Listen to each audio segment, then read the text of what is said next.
Olá! O tema de hoje do Estúdio News é a menopausa. E para conversar com a gente, nós recebemos o Dr. Mariano Tamura, que é ginecologista e coordenador da ginecologia do Hospital Moriá. Olá, Dr. Mariano, seja muito bem-vindo. É um prazer te receber aqui. Prazer enorme, Renata, estar com você e com todos os telespectadores aí para acompanhar, para a gente discutir esse assunto tão importante para as mulheres, que é a menopausa. Então, é exatamente isso. Não tem como fugir. Uma hora ou outra, ela vai chegar. E mesmo fazendo parte da vida de muitas mulheres, a menopausa ainda é um assunto pouco discutido entre o sexo feminino mesmo. Aí a falta de informação se torna um dos grandes obstáculos nessa fase de tantas mudanças. Por isso, vamos nos aprofundar mais nesse tema e eu começo perguntando para o Dr. Mariano o que é a menopausa, o que acontece com o nosso corpo quando ela começa a, enfim, dar as caras. Bom, menopausa diz respeito a um período na vida da mulher, uma transição em que ela está terminando a sua vida reprodutiva e que, consequentemente, os ovários deixam de funcionar. Então, é esse funcionamento dos ovários que produzia os óvulos para uma possível gravidez que também fazia a produção dos hormônios femininos durante esse processo chamado ovulação. Então, quando os ovários se esgotam, a mulher não só deixa de ovular, deixa de menstruar, mas pode sentir falta desses hormônios femininos, ou seja, pode haver uma manifestação no seu organismo da carência desses hormônios. E que manifestações são essas? Então, manifestações físicas, eu chamaria atenção primeiro, a irregularidade menstrual, até que chegue a própria ausência da menstruação, claro, caracterizando então a menopausa, que é a última menstruação da mulher.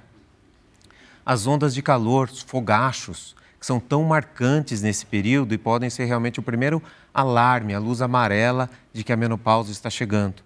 Porque é diferente de estar ou ser calorenta. São ondas muito específicas, pontuais, que chegam inúmeras vezes ao dia. E mesmo no inverno? Mesmo no inverno, independente da temperatura externa, pegam essa região do tronco em direção à face, há um certo rubor, um calor rápido, seguido de sudorese e que dura ali então um minuto e meio, por exemplo. Então é muito marcante e perceptível. Às vezes isso durante a madrugada também vai acabar acordando a mulher, levando à insônia ou pior qualidade do seu sono.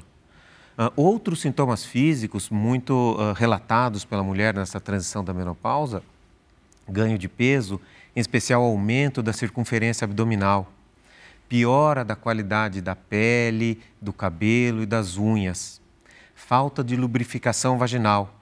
Então, esses sintomas realmente fazem com que a mulher muitas vezes não se reconheça. E assim ela venha se queixar e venha então à tona esses mal-estares. Nós temos também sintomas emocionais muitas vezes, então que também devemos destacar. Não são todas as mulheres que terão sintomas ou que terão todos os sintomas, isso é muito variável. Mas os sintomas emocionais mais prevalentes são cefaleia, que é uma mistura de físico com emocional, às vezes pelo desgaste físico, né? Perda de energia, indisposição, uma certa depressão, baixa libido. Isso tudo vem com essa situação do não reconhecimento de si própria. Entendi, são sintomas muito inconvenientes, hein? Bastante. Agora, em qual faixa etária a menopausa ela costuma se manifestar? Ela pode chegar mais cedo ou mais tarde, influenciada pelo histórico genético? A menopausa acontece ao redor dos 50 anos. De maneira geral, isso com levantamentos que nós temos aqui no Brasil. Então, falando bem da nossa população mesmo, né? Mas é considerada normal se acontecer dos 40 aos 55. Claro que uma menopausa antes dos 45 anos, ela é relativamente precoce, embora tida ainda como normal, como algo fisiológico, não como patológico ou suspeito de alguma doença, né? Mas então ela vai acontecer ao redor dos 50 anos. A mulher não sabe exatamente quando será a sua menopausa, não tem uma relação direta se ela usou pílula anticoncepcional, se ela teve muitos filhos, poucos filhos, se ela menstruou cedo também, por exemplo, ou mais tarde. Então, se você vai fazer uma pergunta a esta mulher, para ter uma ideia se a menopausa dela se aproxima ou não, é com que idade a sua mãe teve a menopausa dela. Então, há, de alguma maneira, sim, uma certa tendência genética, uma certa tendência hereditária a que seja parecido com a idade da menopausa da mãe. Mas outros fatores ambientais inúmeros, claro que vão se envolver aí também. Podem ter influência. Sim.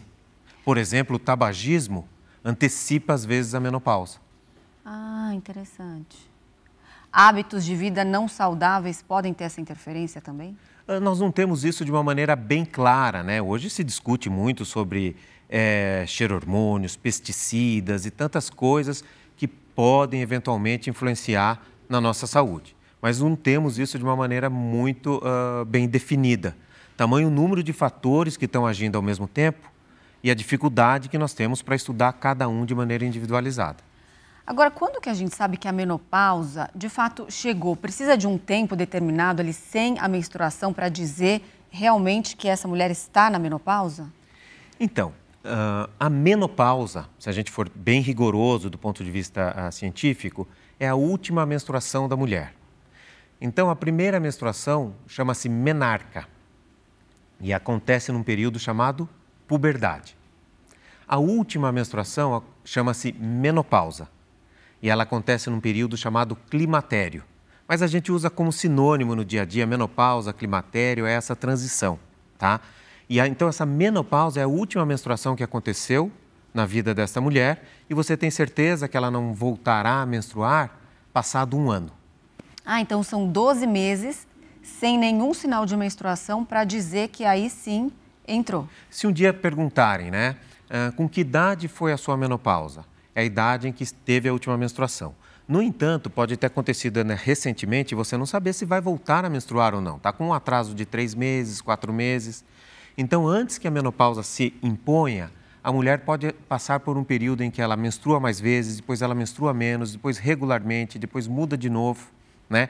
Então, uma certa bagunça, parecida também com a menina quando começa a menstruar, que tem seus 2 primeiros anos, às vezes, meio bagunçados, né? Mas se a mulher já ficou 6 meses sem menstruar, provavelmente ela não voltará a menstruar. E se ficou um ano, claramente, aquela foi a última menstruação. E durante esse período do climatério, que às vezes a menstruação fica desregulada, os sintomas, eles já aparecem? Sim, sim. Eu diria, na verdade, que os sintomas mais marcantes são exatamente neste momento, chamado climatério ou transição menopausal, tá? É o momento mais marcante das ondas de calor, avisando que aquilo está prestes a acontecer, né? O término da função ovariana. Essa mudança, essa percepção de uma mudança física e emocional, sim, que muitas vezes incomoda a mulher. Ela está plenamente ativa, ela tem seus relacionamentos pessoais, sociais, de trabalho e, de repente, pode sentir que estão tirando uma parte da sua energia, né?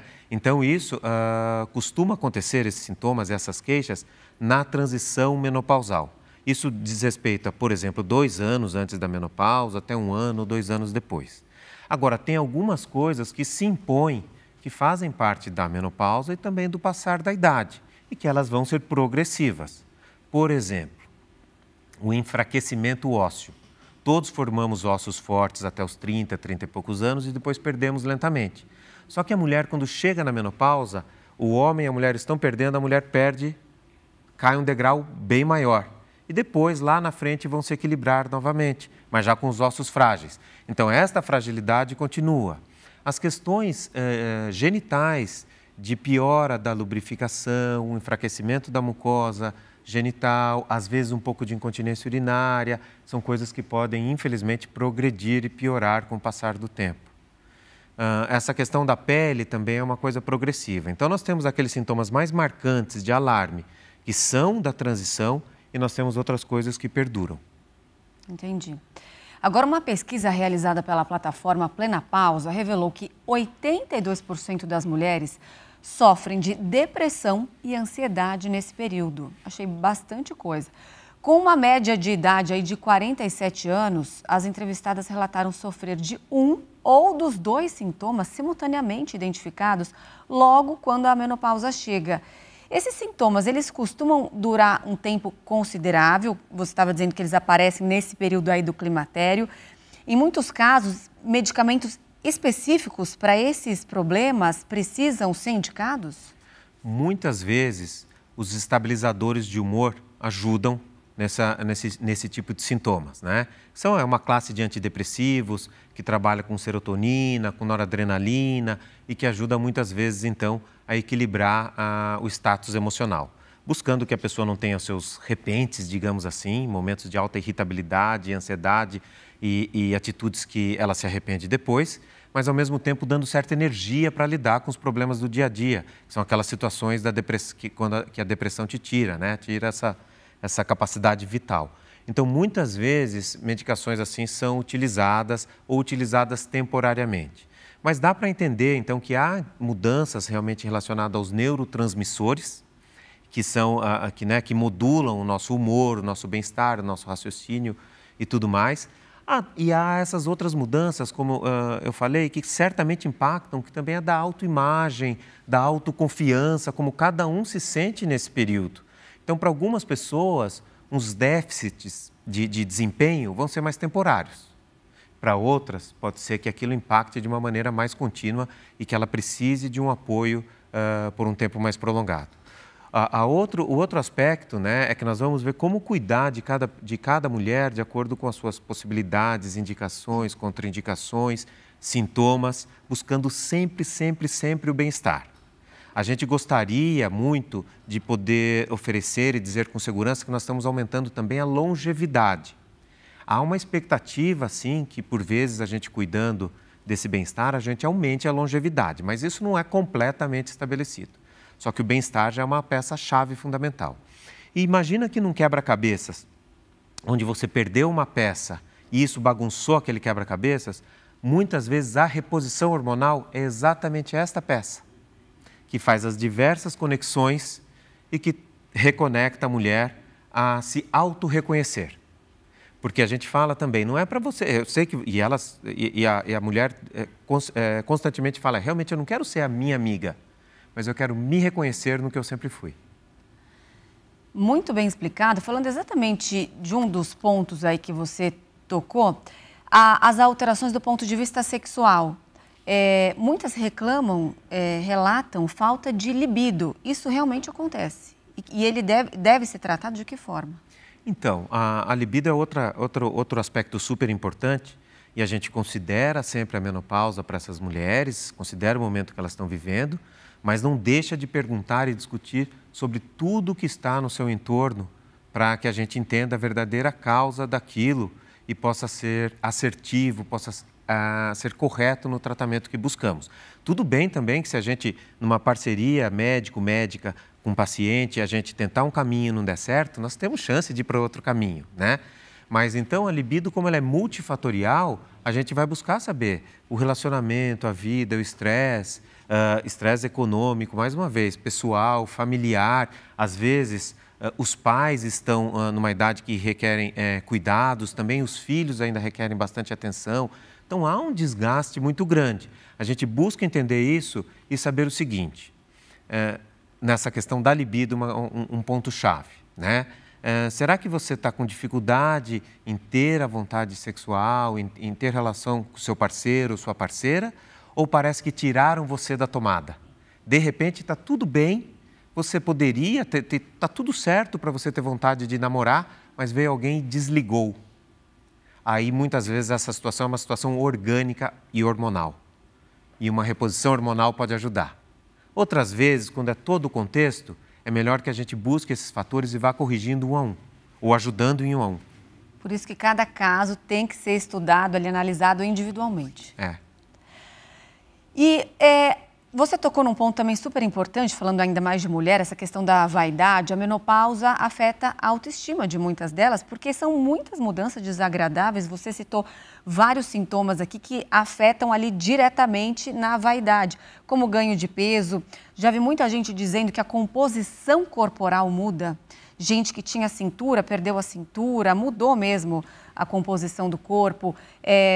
Falta de viço na pele, queda de cabelo, são problemas que, para muitas e muitas mulheres, Importam, devemos levar isso em consideração, não é bobeira, não é futilidade. Como recuperar a confiança, a autoestima de cada uma delas? Às vezes, um acompanhamento também multidisciplinar é necessário, por exemplo, de uma ajuda psicológica. Então, você falando aí, eu só refletindo. O que acontece é o seguinte, a gente vive bastante hoje, muito mais do que se vivia. E batalhamos, sim, pelo bem-estar e para que as pessoas vivam com qualidade de vida, na medida do alcançável, cada vez mais. Então, é claro que esses sintomas vão impactar. Se acontecerem numa mulher aos 48 anos, se eu projetar que ela viva bem, viva até os 88 anos, ela tem mais 40 anos de vida pela frente. Então, dá tempo ao mesmo tempo que dá tempo de ela se realizar, ela estando bem e tudo mais, também é muito tempo de sofrimento se ela não cuidar dessas feridas. Então, claramente, a gente deve dar plena atenção.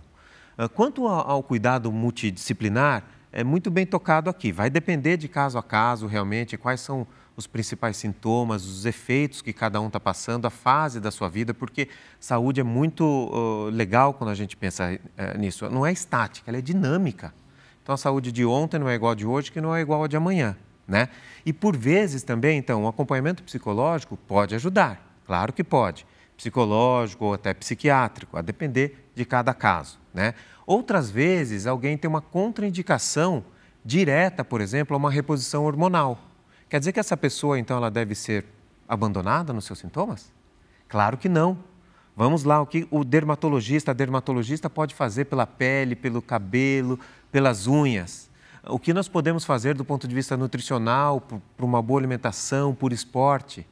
O que um clínico, um geriatra, um cardiologista pode fazer para manter a nossa saúde cardiovascular? E a nossa saúde óssea? Há alternativas? Então, quando eu chamei a atenção um pouco aqui que a reposição hormonal ela é um aspecto útil nessa fase, mas que bom que ela não é o único. Não é o único, porque cada pessoa também pode ter suas indicações e contraindicações. Bom, agora sim, reposição hormonal. Fazer ou não fazer? Porque muitos especialistas consideram um fator de risco para o câncer, pelo menos é o que a gente ouve falar por aí. O que tem de mito e de verdade por trás disso? Bom, isso tem um porquê, na verdade, né?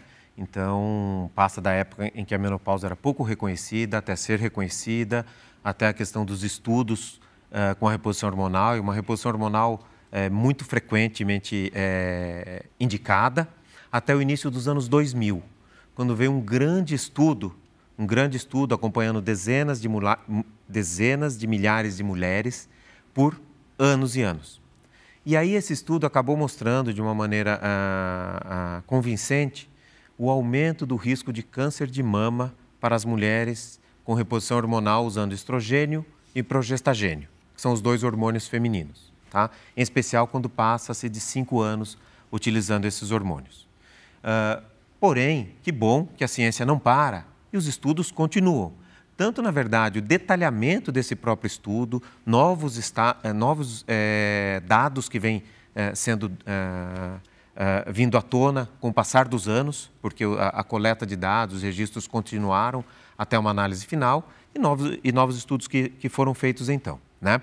E o que nós temos? Que o risco de câncer de mama, do ponto de vista populacional, tá? Porque eu não estou falando daquela mulher já com alto risco de câncer de mama, que a irmã ou a mãe teve, ou que ela teve uma lesão precursora e retirou. Essa mulher é uma mulher diferente, considerada alto risco. Mas o risco médio da população, ele não é alto, tá? E é como se fossem 10 casos em 1.000 mulheres por ano. 10 casos em 1.000 mulheres a cada 10 anos, a partir dos 50 anos. Quando eu faço reposição hormonal, eu vou ter, neste grupo que fez reposição hormonal, passados 5 anos, eu vou ter 11 casos em 10.000 mulheres, tá? Então, o que eu aumento? Eu aumento muito pouco esse risco. É consistente, porque isso é muito bem demonstrado, mas é um aumento pequeno. Tanto que o rastreamento da mulher que faz reposição hormonal é o mesmo da que não faz, que é a mamografia uma vez ao ano. Se essa mulher não for uma mulher de alto risco. Claro, outros fatores devem estar sempre sendo considerados. E se o risco dela mudar ao longo da vida, porque ela teve uma biópsia de uma lesão precursora, alguma coisa, nós vamos vê-la de uma maneira diferente. Por outro lado, o mesmo estudo demonstrou, por exemplo, reposição hormonal diminuindo um pouco o risco de câncer de endométrio, que é um câncer do útero, e diminuindo um pouco o risco de câncer do cólon, do intestino. Então, é sempre um ganha e perde, é sempre uma balança.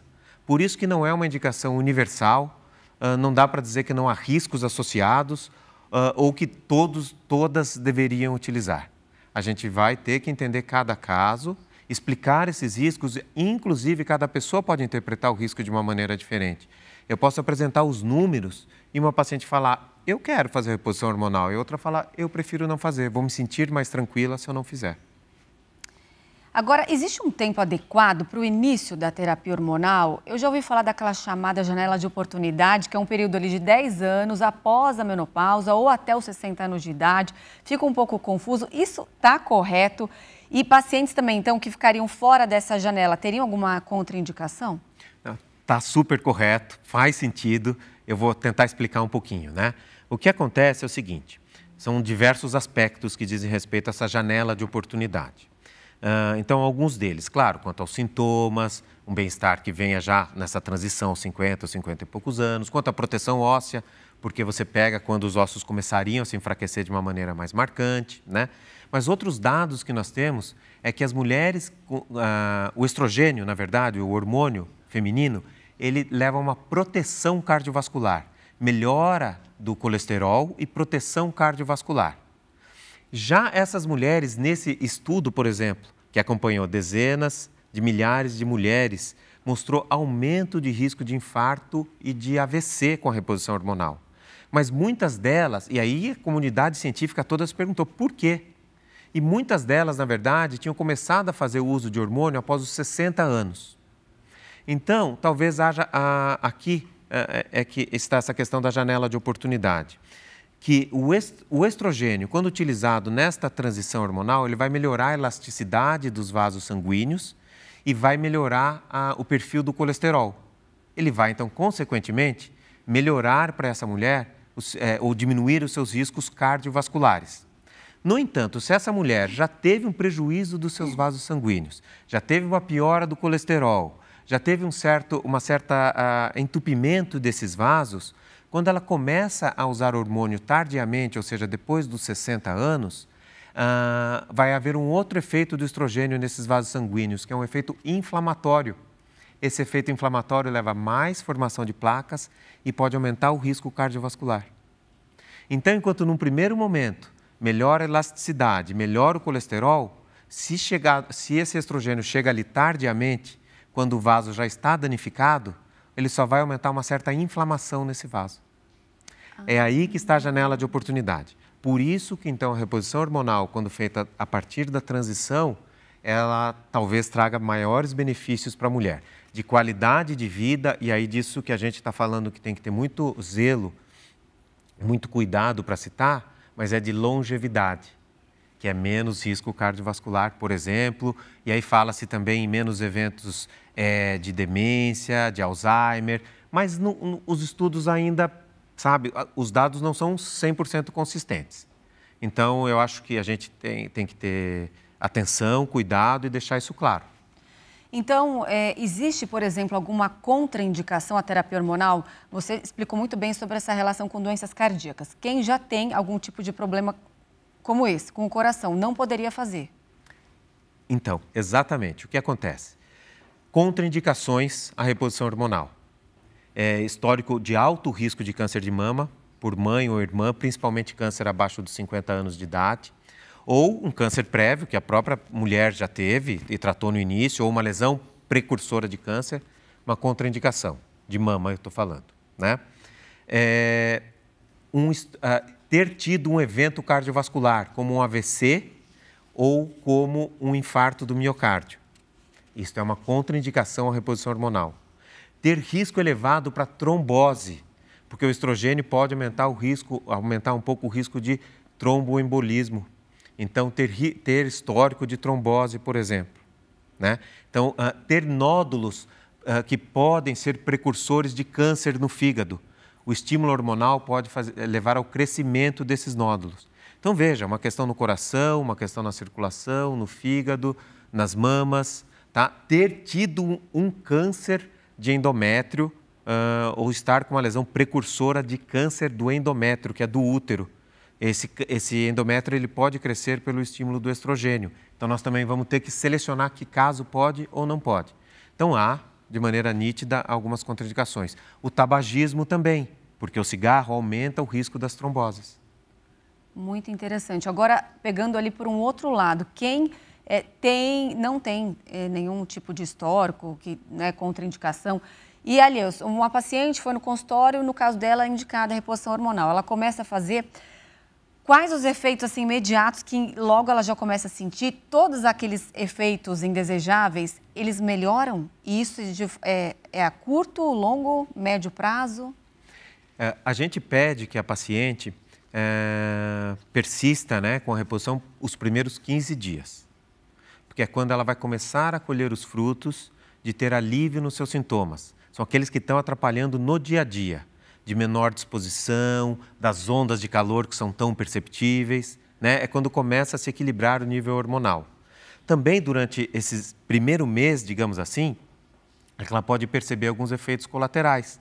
E aí que nós vamos ter que modular, se aquela dose está boa, se deve se aumentar ou diminuir, né? Que efeitos colaterais imediatos, por exemplo? O estrogênio, ele leva a sensibilidade mamária, um pouco de sensação de inchaço, e em algumas pessoas pode levar a dor de cabeça. Então, se os sintomas forem leves, a gente pede um pouco de paciência, porque tudo pode se equilibrar. Se os sintomas forem mais fortes, deve nos relatar de imediato. Então, algumas coisas, como eu falei, essas emocionais e essas repentinas que a mulher passou a ter, elas melhoram rapidamente também. Melhora da qualidade da unha, do cabelo, da pele. Isso são partes do nosso corpo, são células que têm ciclos. Então, você tem que esperar uma renovação de ciclo ali. Então, às vezes são 2 meses, 3 meses. Vale a pena também os outros tratamentos, né? Multidisciplinares, como nós falamos. Mas, para isso, um pouquinho de paciência. É que se já se aliviou daquele mal-estar imediato, daquela falta de reconhecimento, aí a motivação é enorme. E quando a mulher entra naquela menopausa precoce, tem quem entra até antes dos 40 anos, o que tem que ser feito? Bom, a menopausa precoce, de fato, essa claramente prejudica mesmo a qualidade de vida e toda a saúde da mulher. Porque é uma fase em que os hormônios deveriam estar funcionando.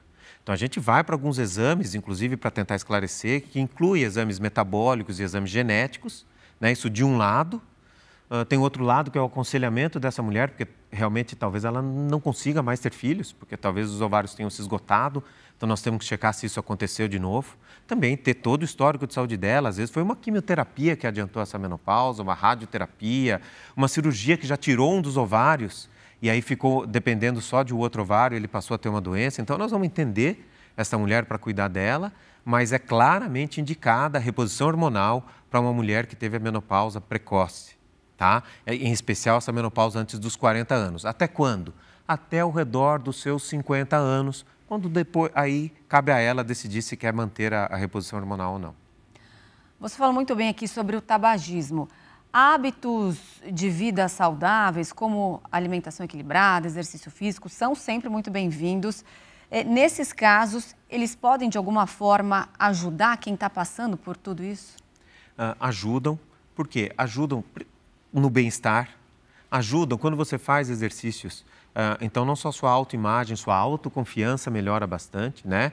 Quando você tem uma boa alimentação também, como a produção realmente das endorfinas e de outros neurotransmissores aí que estão ligados ao bem-estar. Então, é super importante que se faça. A receita é simples. Às vezes a gente procura fórmulas mágicas, mas muito da receita da qualidade de vida e da longevidade está, sim, por uma dieta saudável e por uma prática regular de exercícios físicos. Receita anotada. Só para a gente encerrar, a saúde da mulher sempre foi muito negligenciada. O que você diria para quem está passando aí, está no meio desse turbilhão de emoções e de sintomas tão desagradáveis? Que há a saída, eu diria assim, a saída. Não precisa se desesperar, pode buscar seu médico, sua médica e conversar a respeito, expor tudo isso que está lhe fazendo mal, que está lhe incapacitando muitas vezes, né? discuta as alternativas, converse, porque a decisão é sua. A decisão não precisa ser igual à da sua amiga e está tudo bem, está tudo certo.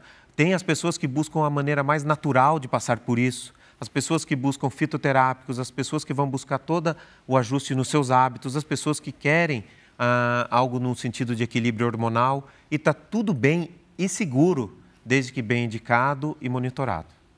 Doutor Mariano, muito obrigada pela sua participação, por todos os esclarecimentos tão necessários para a gente. Até uma próxima. Muito obrigado. Realmente eu fico muito feliz pela oportunidade de falar sobre esse assunto aqui com vocês. Até mais, doutor. Bom, o Estúdio News de hoje fica por aqui. Eu conversei com o Dr. Mariano Tamura, que é ginecologista e coordenador da ginecologia do Hospital Moriá. E você já pode acompanhar essa entrevista lá no nosso canal do YouTube, no Play Plus e também pelo nosso podcast disponível no Spotify e no Deezer. Eu espero você no próximo programa, hein? Até lá!